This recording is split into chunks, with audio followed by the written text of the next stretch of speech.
We should all watch what we say to someone every day because we don't never know which way they gonna take it, how much their heart is gonna break it into and do what they feel like they need to do to make the cane stop or the clock.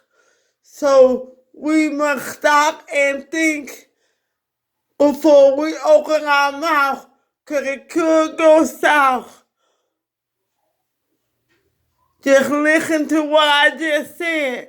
I have suicide thoughts in my head, but I'm still here clearly. But I know dearly I would be missed if I did something like this, which is not be here because of my hurt and fear.